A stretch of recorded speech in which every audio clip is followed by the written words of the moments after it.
On va commencer. Bonjour à tous. Donc, bienvenue à cette première session de Horizon. Horizon, c'est une conférence tout à fait comme les autres, on a plein de thématiques particulières et on essaie de mettre des éclairages sur cette thématique qui nous semble importante en occupe. Donc, chaque thématique est différente et on essaie d'avoir un format long. Donc, on a un tutoriel d'environ 1 heure, suivi en général 20 ou 2 exposés plus focalisés sur une application dans cette thématique. Alors, on commence aujourd'hui par la première session sur la photonique intégrée.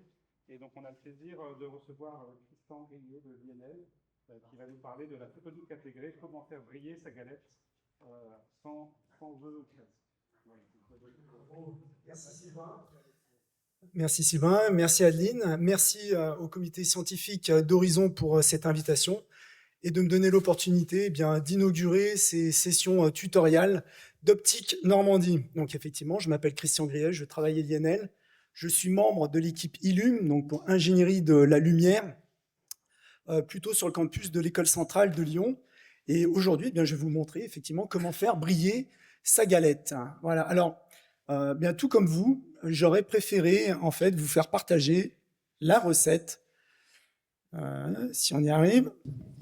Donc effectivement, j'aurais préféré vous faire partager la recette de la galette normande brillante avec un bon petit cidre local. Hélas, Adeline et Sylvain m'ont dit qu'ici, c'était pas top chef, qu'il fallait être sérieux. Écoutez, je vais consacrer un autre type de galettes, plutôt les galettes ici de type silicium, dans lesquelles on va apporter un certain degré d'intelligence via l'apport de fonctions optiques. Et moi, comme mon background, c'est plutôt de l'optique non linéaire et du moyen infrarouge, je vous montrerai, j'espère que vous m'y autoriserez, qu'on aura le temps, comment est-ce qu'on peut exploiter les effets non linéaires pour créer des sources largement brillantes émettant dans le moyen infrarouge. J'en profite pour saluer mes principaux collaborateurs, en particulier le CEA-Leti, avec Vincent Rebout, les partenaires du LIA Alpha, donc le laboratoire international associé en photonique entre la France et l'Australie, dont la l'ANU à Canberra, le RMIT Swinburne à Melbourne, mes partenaires du PEPR électronique Ofcock, dont Photon, l'IES de Montpellier, le C2N, et encore une fois le CEA Leti. Alors, je vous rassure, aujourd'hui, je ne vais pas vous faire un cours d'électromagnétisme, ce n'est pas le sujet. Je ne vais pas vous montrer les équations de Maxwell dans un guide monde diélectrique, ni la théorie des modes couplés dans le domaine temporel. Si vous voulez revenir aux fondamentaux, il y a de très bons livres pour ça, y compris tout ce qui est photonique intégrée et photonique silicium. Par contre, je peux vous conseiller, alors c'est dommage, Florence n'est plus là, mais le dernier numéro de Photonique, la publication de la Société française d'optique, avec en particulier cet article sur la photonique moyen infrarouge intégrée sur plateforme silicium-germanium, qui a été dirigé par Vincent Rebout et dans lequel l'INL a fortement contribué également.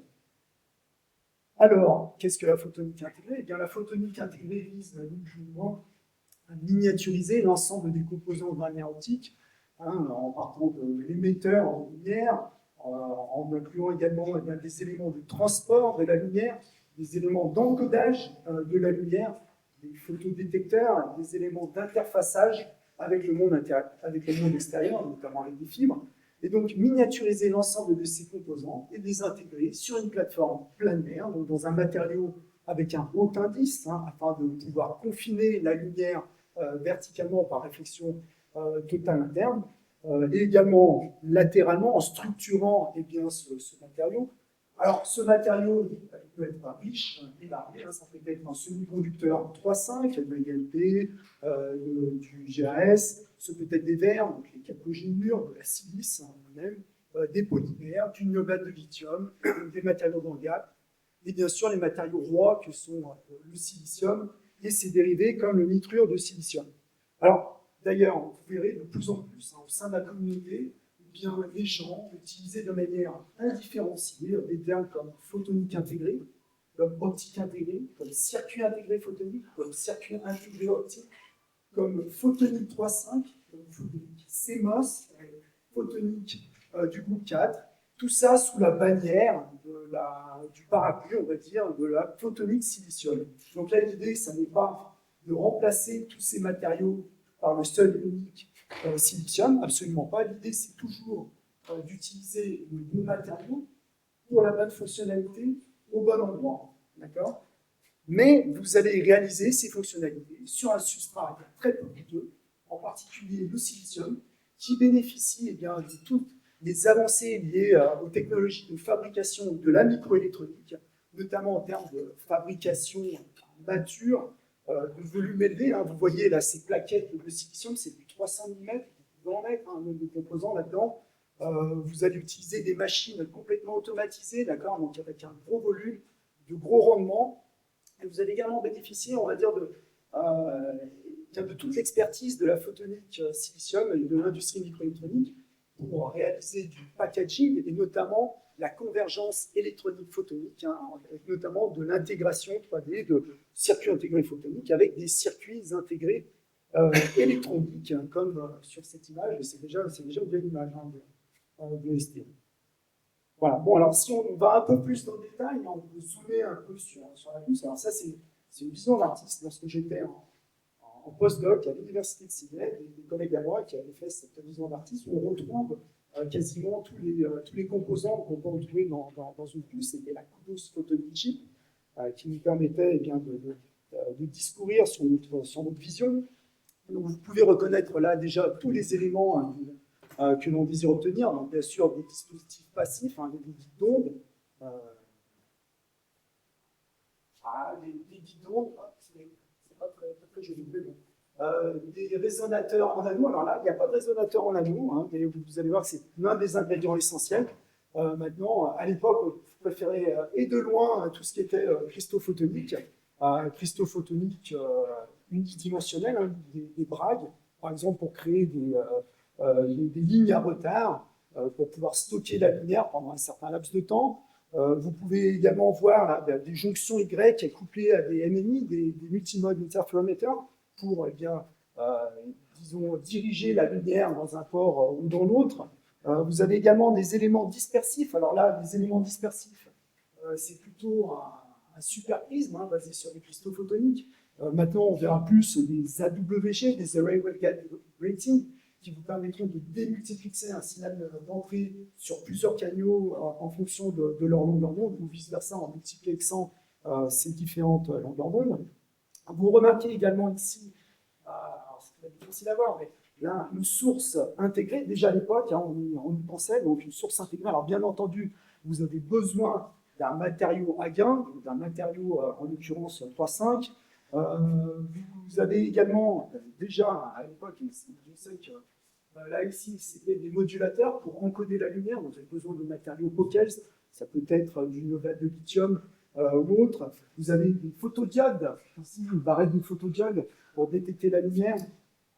On peut également voir, c'est peut-être un peu plus compliqué à voir, mais ici ce sont ce qu'on appelle des switches tout optiques, des transistors optiques, suivis là, après de convertisseurs de fréquences, qui tous deux, ce sont des dispositifs agiles qui exploitent tous deux la non-linéarité de type Pi3, donc du troisième ordre dans la réponse en polarisation en fonction du champ E. Alors très rapidement, votre premier terme est lié, on va dire, à la réponse linéaire, donc l'indice de réfraction et la partie imaginaire à votre absorption. Le deuxième terme, il y a typiquement à des effets électro-optiques ou à de la génération de seconde harmonique.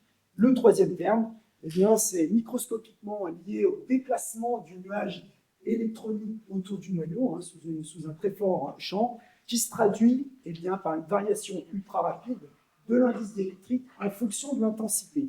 Et donc ça donne lieu à tout un tas de phénomènes, aussi bien fondamentaux qu'applicatifs, comme la génération de troisième harmonique, l'automodulation de phase, le mélange à quatre ondes, la génération de pleine de fréquences, la génération de supercontinuum. J'y reviendrai à la fin de ma présentation. Également, là je n'ai pas noté, mais des effets Raman, des effets brinois, donc d'électrostriction, au mélange mécanique et optique. Peut-être que mon collègue en parlera un peu plus longtemps après coup. Mais là, l'idée en fait que je voulais vous faire passer, c'est que ces non-linéarités sont extrêmement faibles. Donc vous avez besoin de très fortes intensités ou de très longues structures. ce qui semble en contradiction parfaite avec la notion même d'intégration, qui elle vise à réduire les dimensions, à miniaturiser les composants. Et pourtant, on se rend compte très vite, d'accord, que l'intégration, c'est un défi, on est bien d'accord, mais c'est également un atout. Parce que si vous êtes capable de confiner la lumière sur des dimensions extrêmement petites, eh bien, vous voyez très rapidement que pour une même puissance d'entrée, eh bien, vous allez obtenir des effets non linéaires, justement en réduisant plutôt ce seuil de puissance nécessaire. Et donc ça, c'est ce qui est décrit par ce que l'on appelle le paramètre non linéaire gamma, qui n'est ni plus ni moins que la force de la réponse non linéaire d'un guide par unité de puissance et unité de longueur. Et donc là, ce paramètre gamma encapsule à la fois la réponse non linéaire du matériau, le N2, ici, exalté par la géométrie qui vous permet de confiner ce matériau-là. Alors, pour être peut-être un peu plus descriptif, par exemple, un nanodite silicium, qui permet de confiner la lumière dans des dimensions extrêmement petites pour faire rapide, on va dire une centaine de fois plus petit que dans le cas d'une fibre en silice, avec un indice non linéaire qui est 100 fois supérieur à celle de la silice, eh bien vous avez un paramètre gamma qui est grosso modo 10 000 fois supérieur à la louche. Donc concrètement parlant, qu'est-ce que ça veut dire? Ça veut dire que, typiquement, pour une même puissance d'entrée, vous allez pouvoir réduire les dimensions de votre luminosité d'un facteur 10 000 par rapport à tout pour observer les mêmes effets non linéaires, ou à contrario, si vous utilisez les mêmes longueurs, vous allez pouvoir réduire d'un facteur 10 000 la puissance nécessaire pour observer ces mêmes effets non linéaires. Donc vous voyez, ce sont ces concepts très très simples, d'accord? Donc c'est-à-dire l'utilisation de matériaux linéaires pour manipuler la lumière par la lumière, associés à des concepts nanophotoniques pour renforcer ces non-linéarités, et bien qui nous permettent d'observer ou de créer des dispositifs extrêmement compacts et peu gourmands en énergie. Là, typiquement, ici, je vous montre de l'émission de lumière verte sur un guide silicium blanc, où on utilise la lumière lampe, donc des dispositifs qui font quelques dizaines de microns de long. Alors là, vous vous dites, attendez, qu'est-ce qui se passe? Puisque vous parlez d'émetteurs de lumière, du silicium et en plus de la lumière verte. Quelque chose qui ne va pas. Et pourtant, on a bien utilisé ce phénomène de génération de troisième harmonique pour réaliser du traitement tout optique de l'information sur puce, en particulier par exemple en réalisant du diagnostic de signaux ultra rapides sur puce, mais également des fonctions avancées comme des autocorrélateurs intégrés sur puce. Alors, je me suis permis de parler de cristaux photoniques et de type lumière, parce que là, les cristaux photoniques, je ne vais quasiment pas en parler du tout dans la suite de ma présentation, donc je trouvais ça dommage. J'avais envie quand même d'aborder un peu ces notions-là. Et l'optique non linéaire, je vais utiliser ces ingrédients en parlant notamment de la génération de supercontinuum vers la fin de ma présentation. Et je vous conseille également de suivre la conférence invitée de Camille Brett de l'EPFL demain, qui nous parlera justement de dispositifs non linéaires intégrés sur plateforme, a priori, je pense, sur nitrure de silicium, mais Camille confirmera. Alors, disons, après cette mise en bouche relativement riche, j'espère que vous avez encore faim, parce qu'on n'a pas encore attaqué le menu principal. Alors, je vais commencer dans un premier temps pour vous présenter une petite perspective historique sur les circuits intégrés photoniques. En plat principal, j'aborderai une plateforme matérielle, les défis de ces circuits intégrés photoniques et les stratégies adoptées pour intégrer différents matériaux, différentes plateformes pour les miniaturiser. On verra, je ne vais pas tout décrire, mais bon. En tout cas, un petit trou normand pour où je vous raconterai quelles sont les applications visées par les circuits intégrés photoniques. Et en l'occurrence, j'insisterai dans un premier temps pour bien décrire quel est le moteur véritablement économique qui a permis l'avènement de ces circuits intégrés photoniques qui maintenant, on va dire, inondent différentes applications, le lidar, l'astro, quantum, et également le moyen d'infrarouge qui est plus cher à mon cœur. Voilà, alors tout d'abord, ça tombe bien, on n'est pas trop nombreux, donc on va faire un petit quiz, un timeline. Je ne sais pas si vous connaissez les timelines, j'ai découvert ça avec ma fille il n'y a pas longtemps. C'est des événements historiques, des inventions, vous les placez chronologiquement sur une espèce de frise temporelle. Mais en fait, c'est pas évident du tout. Vraiment pas. Bon, alors, sauf si vous avez l'invention du marteau suivi de l'invention du microprocesseur, là, c'est relativement facile. Mais sinon, c'est pas évident. Alors, d'après vous, de quand date la première proposition de circuit intégré photonique? À la louche. 80, 90, on est 1950. Ah ouais, quand même. Ah ouais, joli. Donc 90, 50, 70. Bon, alors attendez, il y en a qui trichent, qui regardent sur ChatGPT. C'est interdit. Alors je vais vous aider. Bien, le premier circuit intégré électronique, c'est 1958. D'accord. Le principe de la communication longue distance avec des fibres, 1966. Le premier microprocesseur, avec un degré quand même d'intégration relativement important, 1971. En 1980, les premières fibres SMF, avec opérant 1,55 micron, avec des paires de l'ordre de 0,2 dB par kilomètre. Donc là, vous vous dites, bon, circuit intégré photonique, c'est un peu le mariage des communications fibrées et des circuits intégrés électroniques. Donc, grosso modo, c'est les années 90. Eh bien, faux. Quelqu'un a dit années 50, quand même. En tout cas, c'est 1969, avec le papier de Stuart Miller dans une publication historique du Bell System Technical Journal. Alors, pourquoi historique? Parce que, outre Miller, vous avez également Marc Attali. Alors, pour moi, Marc Attali, c'est une légende. Et vous avez là un article de Marc Attali sur bien, les guides d'onde rectangulaires et les coupeurs directionnels en optique intégrée, c'est juste incroyable, en 1969, ou alors des guides d'onde courbés aussi dans les structures intégrées par Marc Attali. Donc véritablement, enfin, je pense qu'on est tous d'accord pour dire que 1969, c'est l'année photonique. Et donc, qu'a dit Miller? Eh bien, dans cet article fondateur, Miller en fait, émet l'idée d'une forme miniature de circuit de faisceau laser et des changements d'indice de réfraction de l'ordre de 10-2 ou 10-3 dans un substrat tel que le verre permettent de guider des faisceaux laser d'une largeur, d'une dimension proche de 10 micromètres. Les techniques de photolithographie peuvent permettre la construction simultanée de circuits complexes. Et il va en rajoutant également qu'on pourrait envisager des fonctions hybrides comme des lasers et des modulateurs intégrés sur cette plateforme, et que si ce nouvel art, il utilisait le mot nouvel art, U1, était réalisé, eh bien cela permettrait ou faciliterait d'isoler le circuit laser, de pollutions éventuelles thermiques, mécaniques et acoustiques, avec une réduction des dimensions et à terme une économie d'échelle, une économie tout court. Donc là, dans cet article, il y avait toute la vision de l'optique intégrée était déjà là présente dans cet article fondateur de 1969.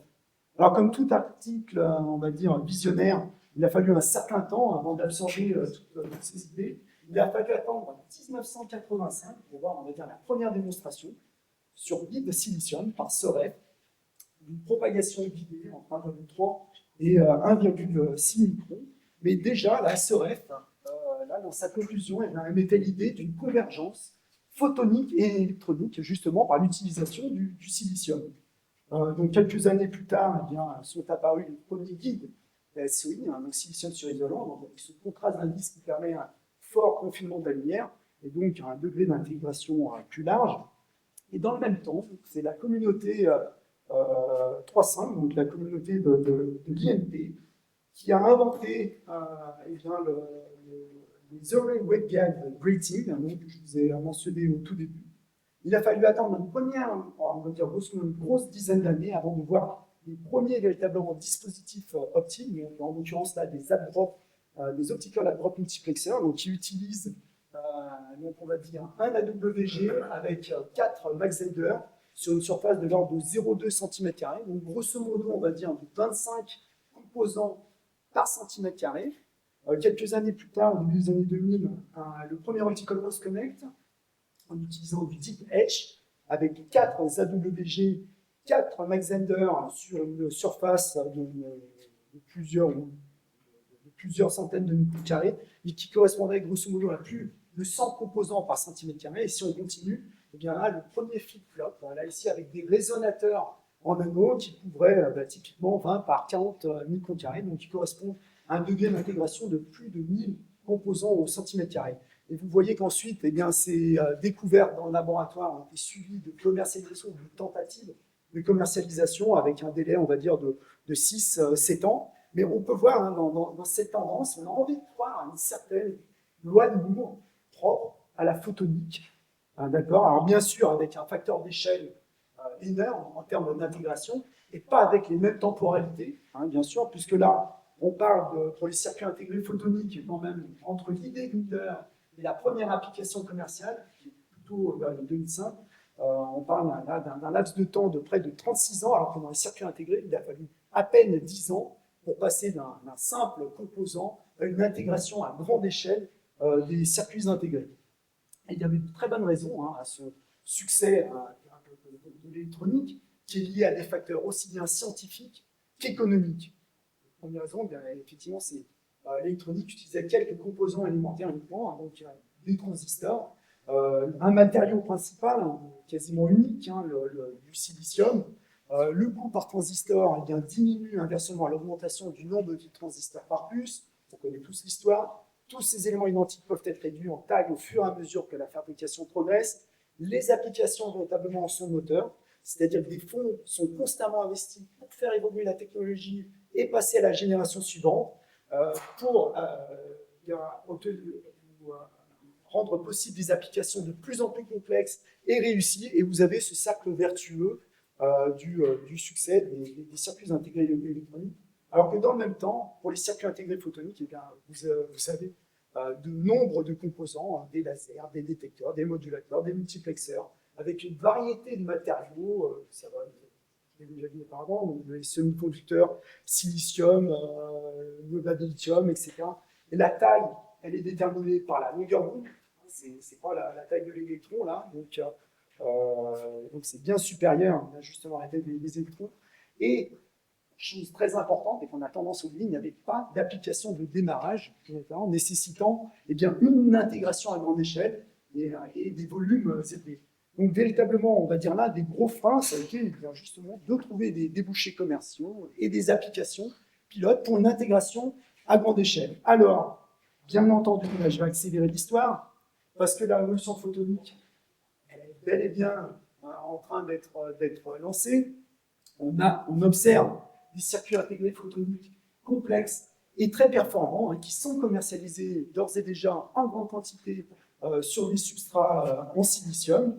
Et je vous montrerai ça dans quelques slides. Dans un premier temps, permettez-moi de vous montrer bien justement les différentes plateformes qui sont utilisées pour réaliser cette révolution. Alors, j'en ai déjà touché quelques mots. On ne va pas tous les passer en revue. Je vais passer les principaux, discuter des principales plateformes.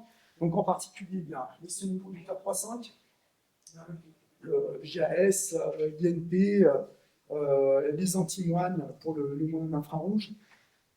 Alors, et ça a été la première plateforme véritablement utilisée hein, pour l'intégration photonique, pour une bonne raison, puisqu'elles offrent des solutions pour tout un tas de dispositifs, que ce soit des lasers, des amplificateurs optiques, des modulateurs, des détecteurs, et permettent également une intégration monolithique des composants actifs, que je viens de vous décrire, avec des composants passifs, donc des guides, typiquement dans des puces déjà entièrement fonctionnelles. Les premières puces, elles ont été faites dans des semi-conducteurs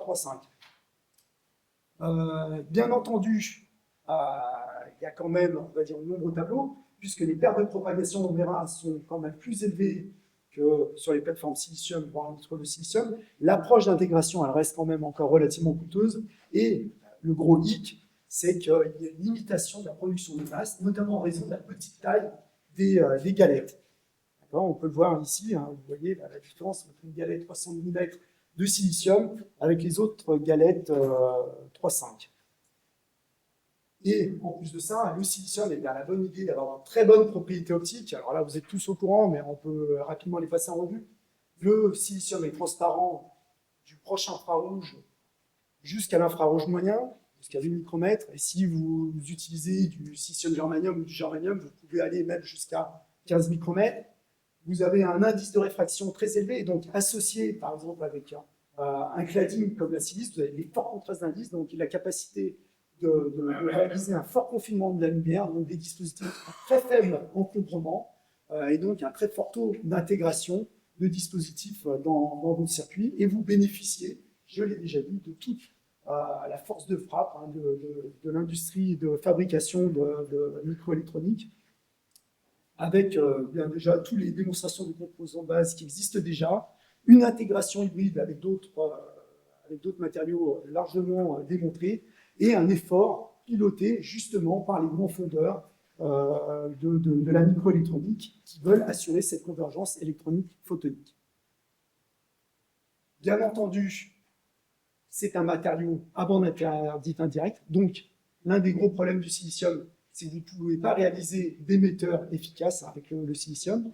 Et le deuxième gros hic, c'est que le silicium souffre d'une absorption non linéaire, surtout dans l'environnement télécom, relativement importante. Et c'est un matériau centrosymétrique. En gros, le silicium, c'est vraiment loin d'être le meilleur des matériaux non linéaires. Et chose également, qui va aller dans la colonne des points positifs, mais également dans la colonne des points négatifs, c'est un guide d'onde de par le fort contraste d'indice qui a des faibles pertes, mais qui a tout de même des pertes, loin d'être négligeables. Et c'est pour ça que de plus en plus, la communauté maintenant se tourne vers une nitrure de silicium qui a la bonne idée d'être compatible avec le silicium, de présenter aussi une large gamme de transparence, du visible jusqu'à l'infrarouge moyen, on va dire 4-5 microns, qui permet de très bon couplage, interfaçage directement avec tout ce qui est fibre monomode.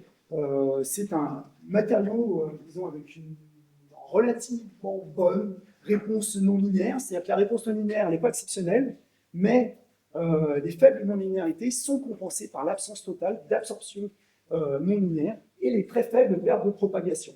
D'accord ?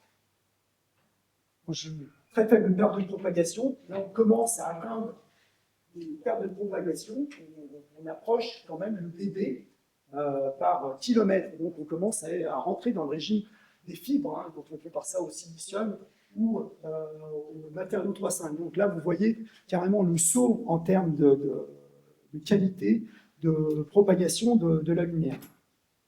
Alors bien entendu, l'indice de réfraction étant de l'ordre de 1,9, le pouvoir confinant du nitrure de silicium est moins important que le silicium, donc un degré d'intégration plus faible que le silicium, et ça reste un matériau centrosymétrique. Alors il y a des techniques pour essayer de lever cette centrosymétrie, mais grosso modo, vous n'avez pas très peu d'effets électro-optiques, et en l'occurrence, c'est aussi un matériau qui a une réponse ou un coefficient thermo-optique très très faible, donc il n'est pas très efficace pour des fonctions d'accordabilité si vous avez besoin d'accorder vos dispositifs en longueur d'onde notamment. Alors, de nombreux laboratoires maintenant utilisent cette plateforme, y compris pour des applications d'optique non linéaire. Là, je vous ai montré un exemple du Cegravity, où il réalise des peignes de fréquence, pour vous montrer combien cette plateforme est efficace, la réponse non linéaire est efficace, pour réaliser des transmetteurs datacom très haut débit. Alors, également, encore une fois, demain, je pense qu'il y aura toute une session organisée par Camille autour de la plateforme nitrure de silicium. J'ai également relevé, alors c'est purement arbitraire, il y aura d'autres talks, mais notamment la présentation de Sylvain Boost sur les tubes en résonateur nitrure de silicium au couplage variable à 1550 nanomètres, donc mercredi à 9h du matin, dans la session Ginol Nouvelle Plateforme et Composants Actifs Hybrides, et dans la session en collaboration avec Colloc, donc optique quantique intégrée, vous allez avoir le groupe de Stéphane Tanzili qui va nous présenter de l'intrication en utilisant des peignes de fréquence sur plateforme nitrure de silicium. Alors, pourquoi également j'ai mis cette image? Parce que vous voyez des modulateurs Mach-Zehnder pour lesquels vous allez utiliser typiquement du niobate de lithium. Le niobate de lithium, c'est l'un des plus vieux matériaux photoniques qui a été utilisé dès son inception pour créer des modulateurs électro-optiques. C'est le matériau de choix aussi pour les RF et pour les militaires. Très forte réponse non linéaire. Hélas, le niobate de lithium, c'est un matériau inerte et très dur à dégrader. On utilise, jusqu'à récemment, on utilisait des techniques d'implantation ionique ou d'échange protonique pour réaliser le cœur du guide, mais le contraste d'indice entre le cœur et le cladding reste relativement limité, de l'ordre de 0,02. ce qui aboutit à des dispositifs encombrants, chers et surtout avec des tensions de commande très très élevées. Et là, c'est en train de changer, hein, puisque là, on voit l'avènement de niobate de lithium en couche mince, hein, qui permet une réduction de volume pour exalter ces effets non linéaires, aussi bien Ki2 que Ki3. Et donc là, le groupe de Marco Moncar a été l'un des pionniers, hein, pour réaliser, eh bien, tout un tas de peignes électro-optiques, de démonstrations de supercontinuum, de microcônes en exploitant le Ki3, le Ki2 pour faire de la translation optique, etc. Et on va dire que la communauté française n'est pas en reste, hein, puisqu'elle s'engouffre également dans l'exploitation de cette plateforme. Et là, vous allez voir plusieurs présentations liées au niobate de lithium de la part du CELFI, mais également de nos groupes, notamment Marina et Escalia, qui va nous présenter une approche originale pour obtenir ce niobate de lithium sur substrat saphir et d'autres composants à base de niobate de lithium. Alors, il va falloir assaisonner. Donc, comment est-ce qu'on fait pour intégrer ces lasers, ces modulateurs, etc. Eh bien, il y a grosso modo 3 stratégies d'intégration. Il y a ce qu'on appelle l'intégration hybride, c'est la plus ancienne. Donc là, grosso modo, vous prenez votre wafer silicium, vous réalisez votre circuit passif. Si on est intéressé par des lasers, vous prenez votre wafer 3.5, vous réalisez votre laser, et vous venez ensuite, eh bien, combiner votre laser déjà fabriqué avec votre circuit silicium.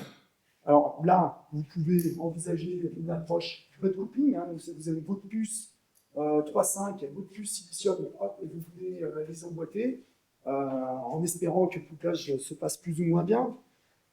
Ou alors vous avez une approche, on va dire, flip chip, de la source sur le circuit silicium, ou maintenant plus récemment une approche micro-transfert printing, qui permet aussi d'envisager des applications de volume. Et là, eh bien, je vous engage à venir discuter avec Yanis Biet, qui se trouve là-bas au fond de la salle. Là, tu peux lever la main, comme ça tout le monde te verra, et qui vous parlera de tout ce qui est intégration de sources ICL sur silicium germanium pour des applications à moyen infrarouge, donc dans la session de poster de jeudi. Vous avez la deuxième approche, qui est une approche, on va dire, intégration hétérogène, où là, vous avez votre wafer silicium, vous réalisez votre circuit dans votre wafer silicium, et vous venez ensuite coller soit votre wafer 3.5, soit des puces de 3.5. Là, ici, vous avez des dies ici de semi-conducteur 3.5 sur votre plaquette silicium, et vous venez à ce moment-là graver et réaliser votre source laser. Donc là, ça permet une densité d'intégration un peu plus élevée, c'est ce que les gens commencent maintenant à faire de manière régulière. Le CELT, c'est l'approche utilisée par le CELT. Et maintenant, il y a une troisième approche qui est plutôt une intégration monolithique. Alors là, on est vraiment en phase de recherche, hein, où on croit directement, par exemple, des matériaux 3.5 sur le silicium.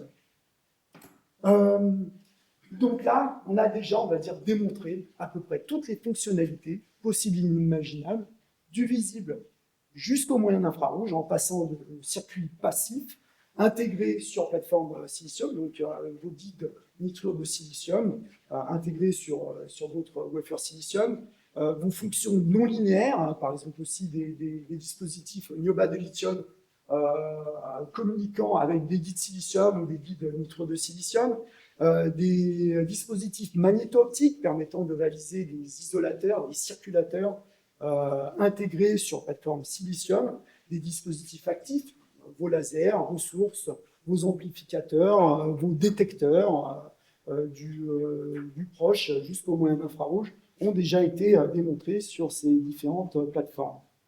Alors, bon, je vais passer un peu les différents défis, parce que là, c'est pas réellement...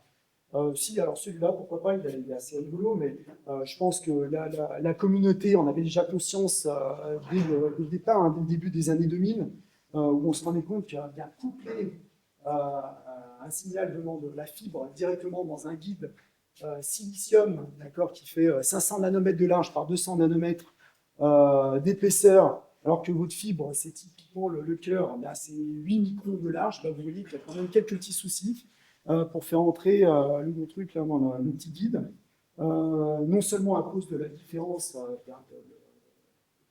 de taille du faisceau, mais aussi à cause du mismatch d'impédance et des ouvertures numériques différentes entre la fibre et le guide silicium. Donc là, la communauté, dès le début des années 2000, a établi des stratégies pour améliorer les efficacités d'insertion. Donc on peut parler par exemple de coupleur inverse, où là on vient typiquement avec, là ça pourrait être un espèce de guide résine ou nitrure de silicium, grosso modo avec les mêmes dimensions que les bouts de fibre, donc avec un couplage relativement aisé. Et ensuite, la lumière de ce guide nitrure de silicium ou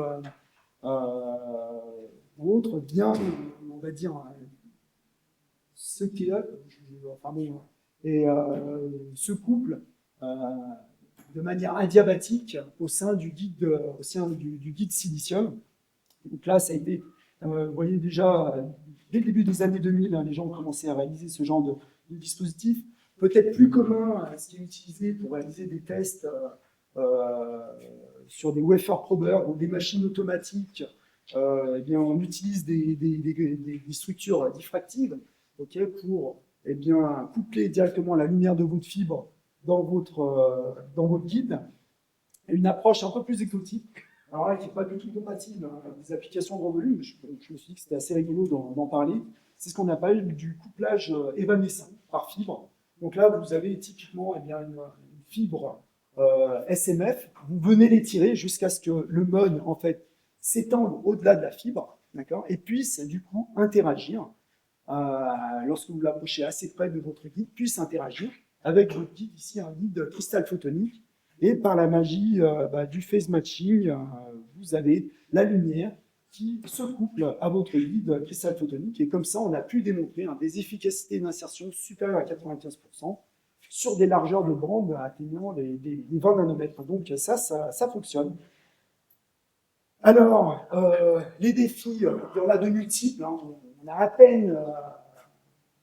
en a à peine entrevu certaines, mais vous avez des défis, on va dire, de partout, que ce soit en termes de caractérisation, de simulation, de conception, de design, de fabrication, de packaging. On a la chance en Europe de disposer du fer de lance, qui est le CEA-Leti, et puis de ces lignes pilotes pour la photonique intégrée à l'échelle européenne, donc notamment les PixFAM, qui a été lancé initialement par l'IMEC et le CEA-Leti, donc plutôt centré sur les aspects silicium autour des longueurs d'onde télécom. Pix4Life, donc plutôt plateforme nitrure de silicium en longueur d'onde visible. NIRFAB pour les longueurs d'onde moyen infrarouge et PixSap pour les aspects packaging. Alors maintenant, si on regarde, je vais vous dire un petit peu normand, donc voilà les applications. Donc je me suis permis de comment est-ce qu'on va faire ça? Voilà, un petit film. Il n'est pas long, il dure 2 minutes. Je suis désolé, je fais de la pub pour l'Igontech plutôt que pour le CEA-Leti. Vous ne m'en voudrez pas, mais je trouvais le film assez parlant.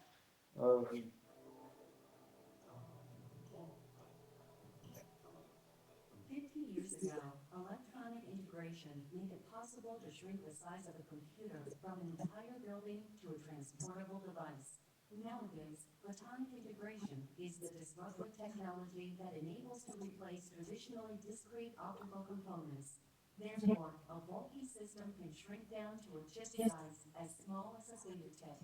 Similar to electrons on an electronic chip, photons are used to process information on a photonic integrated circuit, or PIC, where photons travel at the speed of light.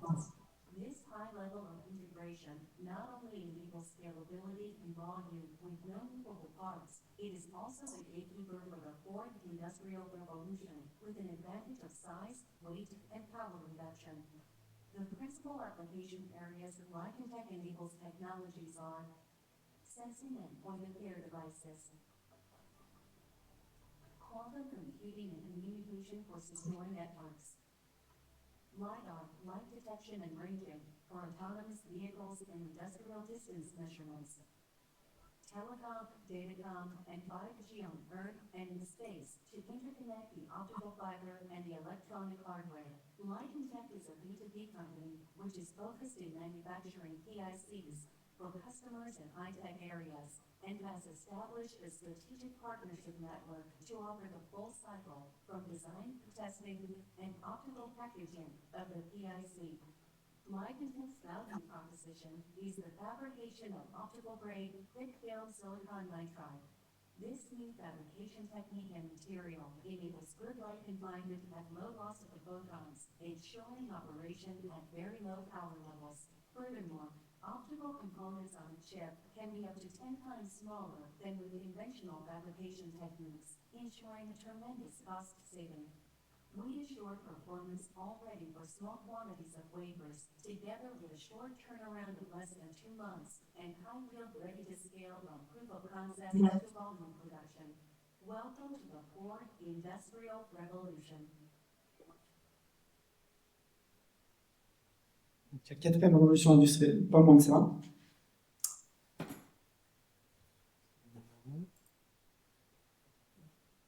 Voilà, donc pour résumer, hein, c'est 3 minutes de pub gratuite, je suis désolé encore une fois, mais donc pour quelles applications? Eh bien, télécom, datacom, 5G, des applications capteurs, des applications traitement quantique de l'information sur puce, LIDAR, d'autres applications.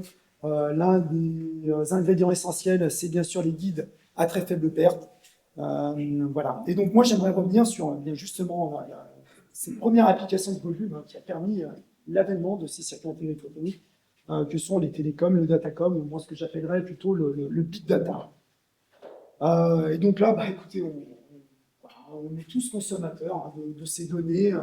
On upload des films, on regarde des films sur YouTube, sur Netflix.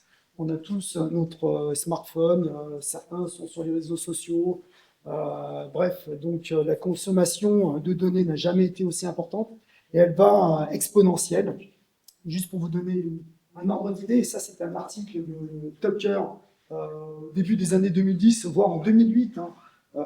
Déjà, eh bien, il prédisait qu'au rythme où on allait, eh bien, Internet nécessiterait eh bien, la production globale d'électricité uniquement pour faire fonctionner Internet à l'horizon 2030, donc on y est presque. Alors bien entendu, il y a eu des progrès entre-temps, hein, mais c'est simplement pour vous montrer justement le besoin de technologies optiques. Et ça, c'était sans compter sur l'avènement eh bien, des IA génératives. Et donc là, j'ai repris les transparents de Damien Carlos lors du PEPR électronique qui a été organisé à Poitiers l'année dernière, qui m'avait complètement... c'était choquant, hein, où là, donc, Sam Altman, le président d'OpenAI, qui disait que bah, le coût énergétique de l'utilisation de Chai était juste à pleurer, d'accord, et que si tout le monde s'amusait à utiliser ChatGPT une centaine de fois par jour, il faudrait l'équivalent de la production d'une centaine de centrales nucléaires uniquement dédiées à, eh bien, à l'utilisation de ChatGPT. Et la raison, c'est que pour générer un mot, eh bien, ChatGPT doit accéder à la mémoire principale des centaines de milliards de fois, ce qui a un coût énergétique faramineux, d'accord, et ce coût d'accès vers les GPU, etc. Et donc, je dirais l'épine dorsale, d'accord, de l'accès à cette mémoire, eh bien, elle se trouve dans les nuages, hein, dans les serveurs, dans le cloud. Et lorsque vous regardez dans le cloud, bien sûr, on a tous hein, ces images un peu futuristiques avec des couleurs absolument magnifiques, avec déjà un degré d'intégration optique bien là, avec tous ces racks qui communiquent entre eux, notamment via l'optique.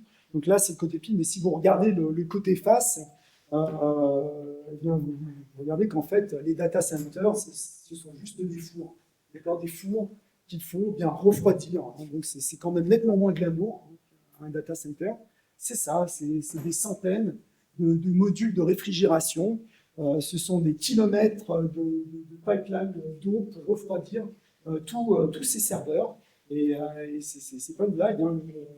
Typiquement, plus de 50% de la consommation énergétique dans ces data centers est consacrée uniquement au refroidissement, d'accord, des racks. Ça, c'est un papier de 2015.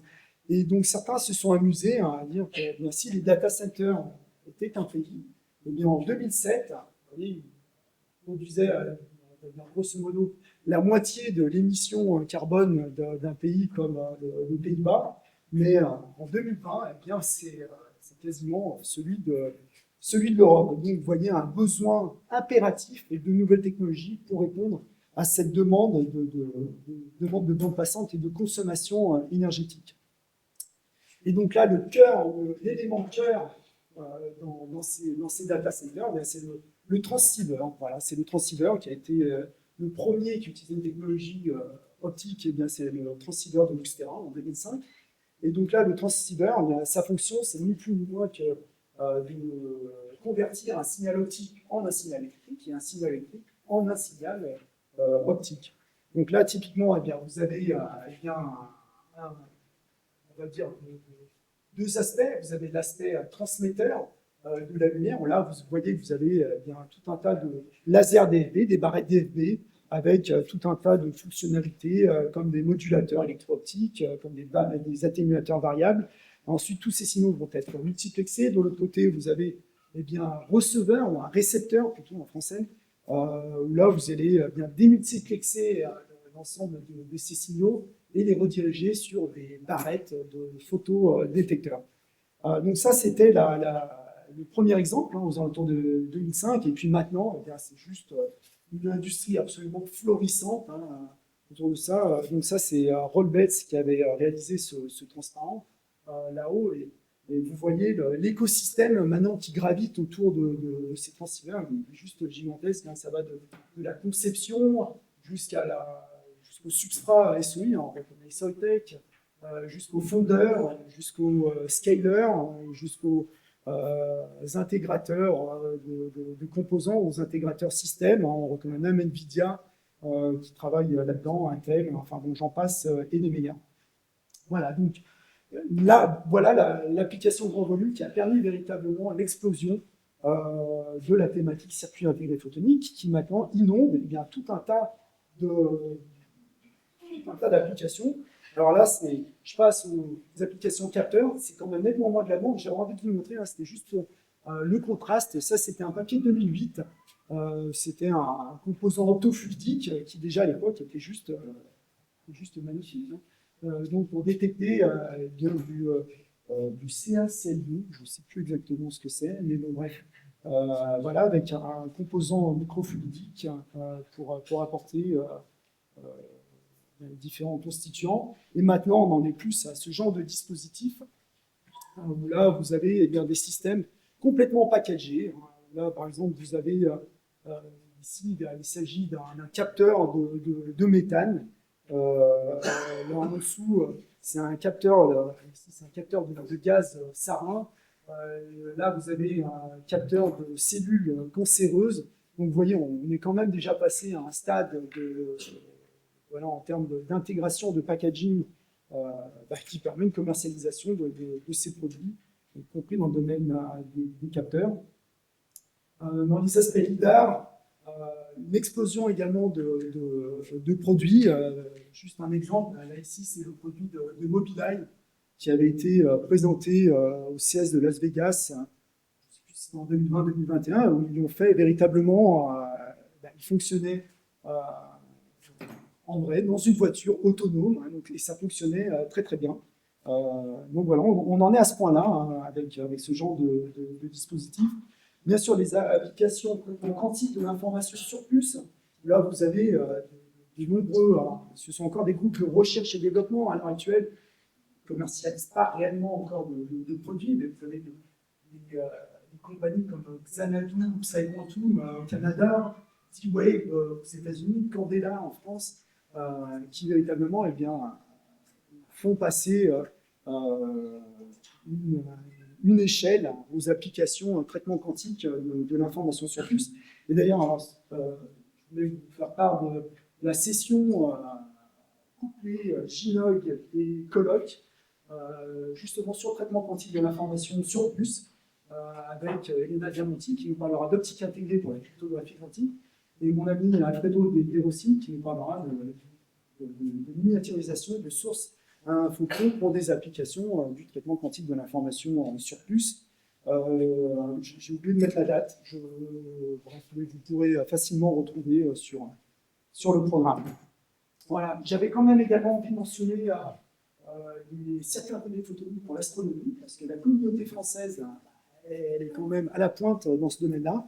Ce sont nos collègues de Grenoble qui ont inventé, avec l'appui du CEA-Leti, qui ont créé ces combineurs qui remplacent grosso modo toute cette table là dans le Very Large Télescope Amber.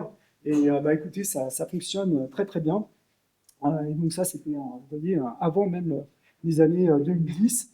Et donc maintenant, on commence à voir des applications dans la photonique spatiale, donc pour des télécoms optiques spatiales, correction du front d'onde, grâce à l'utilisation de circuits intégrés photoniques sur plateforme nitrure de silicium, niobate de lithium. Vous avez des groupes comme le CNES, l'ONERA, Skylabs, qui travaillent main dans la main pour faire éclore ces technologies.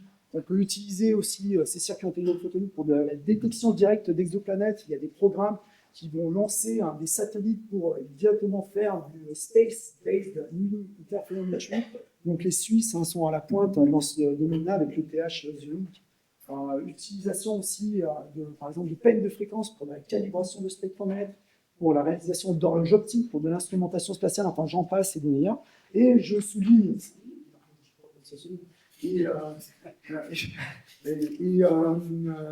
Donc oui... et donc une présentation GINOG-GRIOA justement sur ces technologies entre la photonique spatiale, les applications spectro et les applications d'intégration photonique. Alors très rapidement, le moyen infrarouge, et ce sera, on va dire, ma conclusion. Alors pourquoi le moyen infrarouge? Donc, typiquement, parce que toutes les molécules qui sont importantes pour notre santé, notre sécurité, j'en passe des meilleurs, ont une réponse spectrale forte et unique dans le moyen infrarouge, et donc associée avec l'avènement de sources puissantes comme le QCL et le détecteur sensible, eh bien on peut envisager des plateformes spectroscopiques de très grande qualité pour tout un tas d'applications, pour des applications santé, pour des applications sécurité, pour des applications de monitoring environnemental et industriel, et également en communication d'espace libre, puisque vous avez des fenêtres de transparence dans le moyen infrarouge. Je mentionne également l'astrophysique, encore une fois, et c'est pas une blague, puisque là, ce sont des photos du James Webb Telescope, qui utilise le MIRI Instrument, donc le Mid-Infrared Instrument, donc un spectromètre qui travaille dans les longueurs d'onde moyen infrarouge. Et donc, tout le monde a bien conscience de la richesse et des promesses des technologies moyen infrarouge. Et pourtant, les technologies moyen infrarouge restent encore relativement courantes, relativement chères. Et donc, nous, notre vision au sein de mon équipe, c'est de miniaturiser l'ensemble de ces composés et de les intégrer sur puce, si possible sur plateforme CMOS, pour essayer de bénéficier de tous les avantages liés à l'intégration CMOS en termes de fiabilité, en termes de production de masse et d'intégration avec des éléments électro-optiques. Et nous visons, dans un premier temps, une source exploitant des propriétés non linéaires pour générer justement une source très largement. Donc ça, en particulier, nous visons deux approches, donc soit des supercontinuums, soit des peines de fréquence. Nous utilisons la plateforme silicium et germanium à cause de sa très grande transparence. J'ai déjà mentionné jusqu'à 12-15 microns en fonction de la teneur en germanium, donc de son gros indice de réfraction qui permet de fortement confiner la lumière. Vous avez tout un tas de dispositifs passifs dans le moyen infrarouge qui ont déjà été démontrés. On a de très bons groupes en France avec le C2N, le LETI, INL, qui participent à cette thématique. Également de très bonnes propriétés non linéaires. Je vais vite là-dessus. Nous collaborons fortement avec le CEA-Leti aussi sur cette thématique, puisque là, nos dispositifs sont fabriqués au CEA-Leti. Et simplement pour vous montrer qu'on atteint maintenant également des pertes de l'ordre de quelques 0,1 dB par centimètre, et même récemment, peut-être que Marco vous en parlera plus tard, on atteint des pertes qui peuvent atteindre, on va dire grosso modo, le dB par mètre. Donc on commence déjà à atteindre des régimes très très intéressants qui nous permettent, qui nous ont permis la démonstration par exemple de supercontinuums très très largement, couvrant plus d'une plaque entre typiquement à 8,5 microns, donc au début de l'absorption du silicium, avec des efficacités de conversion supérieures à 70%, donc ce qui est remarquable, hein, on perd très peu de photons, avec des puissances moyennes sur puce générées qui sont très élevées, de l'ordre de plus de 10 000 watts, donc suffisant déjà pour réaliser de la spectroscopie sur puce. Alors, on a démontré d'autres types également de supercontinuums, ce qu'on appelle des supercontinuums type Andy, donc des supercontinuums très cohérents, si vous avez besoin d'aller vers des applications très faible bruit, par exemple, ou de réaliser de la compression de pulse sur puce.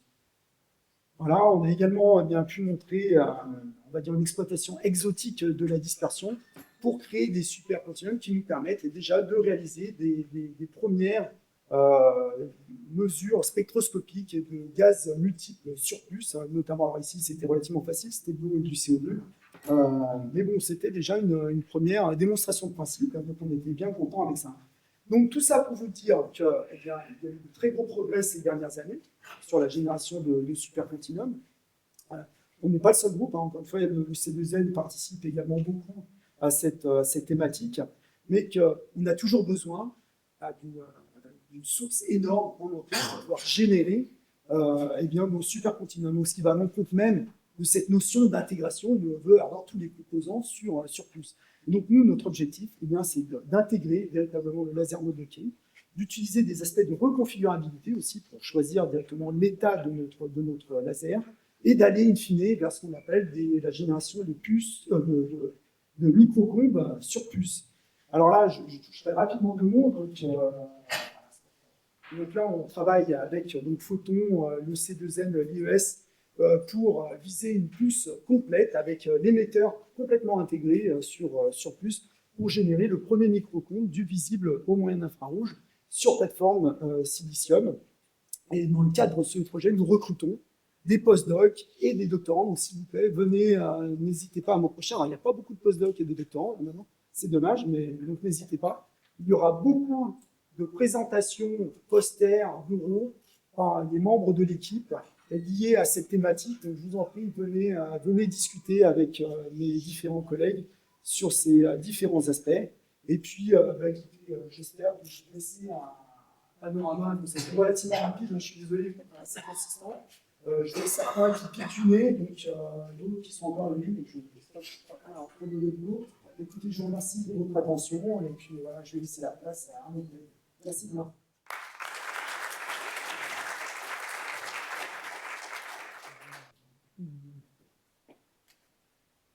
À la fin, ce que tu nous montrais, c'est des studies silicium. Donc, finalement, c'est la prévalence des nouveaux matériaux dont tu parlais. Et est-ce qu'ils sont aussi disponibles que le silicium? Bon, là, on parle d'intégration hétérogène de plusieurs matériaux différents. On parle de GAP, avec de fortes non-linéarités Ki2, de fortes non-linéarités Ki3, pour réaliser certaines fonctionnalités comme bien du transfert de fréquences, exploiter aussi ces aspects Ki2 pour réaliser des modulateurs électro-optiques et donc à terme des peignes de fréquences en utilisant des modulateurs électro-optiques. Donc là, on parle véritablement d'un programme multimatériaux, multiplateforme. Ce n'est pas uniquement du silicium. Alors, c'est aussi disponible, je n'irai pas jusque-là. Là, je pense que le GAP, ça reste encore un matériau, on va dire, d'avenir pour l'instant. Il n'est pas si... voilà, pas aussi disponible que le silicium, on est bien d'accord. Mais voilà, mais la communauté académique française, elle met le paquet là-dessus. Et donc, je pense qu'à terme, on pourra avoir des applications industrielles dans un horizon 5-6 ans. Voilà. Merci, malheureusement, le temps nous oblige à enchaîner. Merci encore, Christian.